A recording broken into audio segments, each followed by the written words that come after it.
It has been 19 years since the birth of the Skywalker children and their adoption by the Organa family.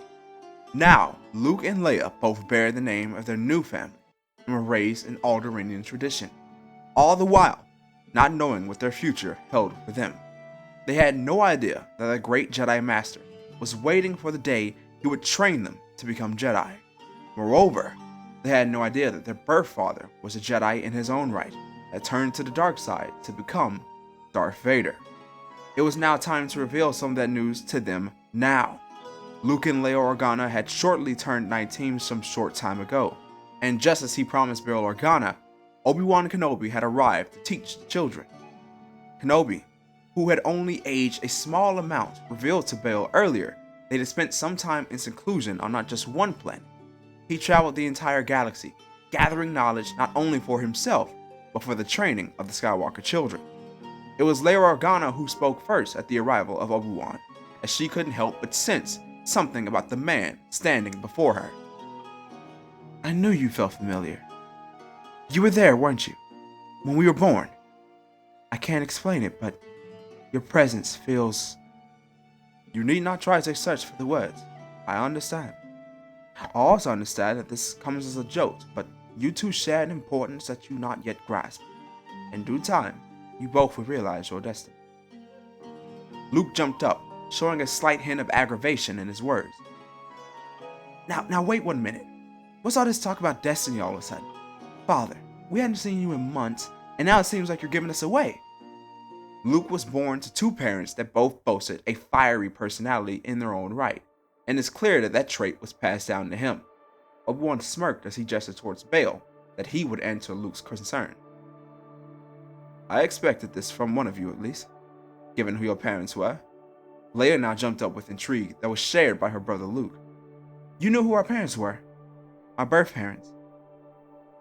Kenobi looked down as the last moments he saw Padme and Anakin replayed in his mind. He felt for a moment grief before looking back up the two children that he had held the first day they were born. He was amazed to see how much they had grown to look like their parents, and continued to speak in lieu of Leia's question. Yes, I did. Your mother was...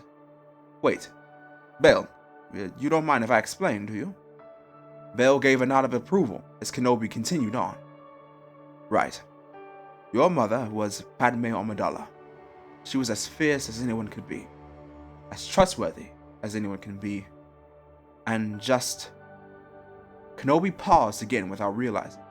In his mind, Padme's last words repeated in his mind, and it was Luke's interruption that snapped him back.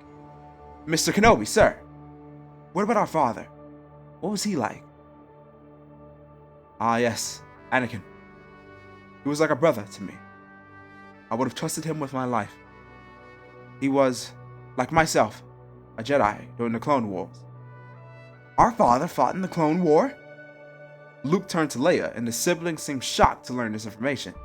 But Luke couldn't help but wonder one thing in particular. Our father and mother, how did they die?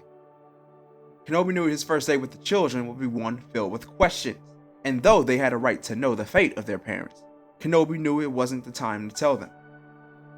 I'm afraid you have to wait, but we have more important matters on our hands, and it involves the two of you, directly.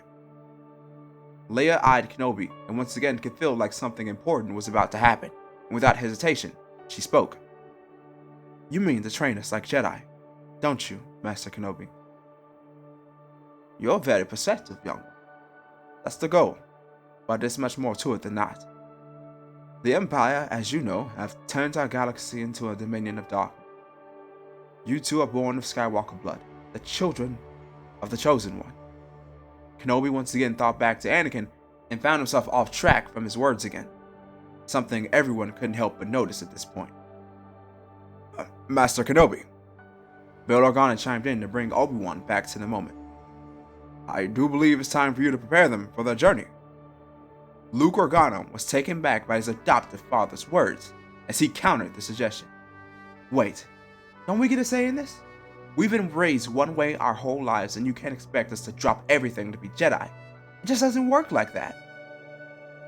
Luke, you can't say you haven't felt something different about us. Leia, who seemed to be far more receptive of the idea, talked to her brother in hopes of persuading him to change his stance. All the while, Bail took the opportunity to converse with Kenobi one more time. They're so much like their parents. Luke is stubborn as Anakin was. Bail chuckled a bit as he reminisced to himself raising the young boy, but Kenobi showed a more stoic face in his response. If I'm being honest, that concerns me a bit, old friend. Leia seems far more reserved than her brother. I can tell you so much is true. Leia, though she can share in her family's charm, is far more mannered than Luke. Why is that troubling to you, Master Kenobi? Let's just say what happened to their father is still somewhat fresh in my mind, despite the years that have passed. As Kenobi and Bail finished their discussion, Leia walked over to the pair on her own, something that concerned Obi-Wan. Leia revealed to the Jedi that Luke wasn't coming, that he didn't see a future pretending to be a Jedi. She told Kenobi that she tried her hardest, but Luke always had a skull as thick as Beskar. Obi-Wan then took it upon herself to go speak to Luke on his own. The young boy hadn't gone far, and Kenobi didn't have to spend much time looking for him. He sat the son of Skywalker down, hoping to get through how important what was about to happen was. I need you to realize, what you and your sister have lived through, it was all part of a plan. Luke, you are the son of a powerful Jedi, one that failed in his mission to destroy the dark side. Now that mission falls upon the two of you. I firmly believe that one of you can't do it without the other. Leia is willing, and if need be, will leave without you. At some point, however, she'll need her brother. Luke's mind wandered as he searched for the answer to the current situation. He knew there was truth to what Leia said earlier. He felt the two of them were different as well, and couldn't bear to think about being away from his sister for too long. Will I still be able to fly? A smirk followed his response as Kenobi couldn't help but smile back. He recognized that wit as being Anakin's as he nodded approval. This was set to be the beginning of another crucial moment in the Skywalker lineage. Over the next few months, Kenobi did all he could to train his new Padawans. He took them across the galaxy to learn and study to hone their connection with the Force. He made use of training orders he was able to find, and the Skywalker lightsaber was once again wielded by the bloodline of its creator. However, just when it seemed like Kenobi had everything in place for his plan to work, everything changed in an instant.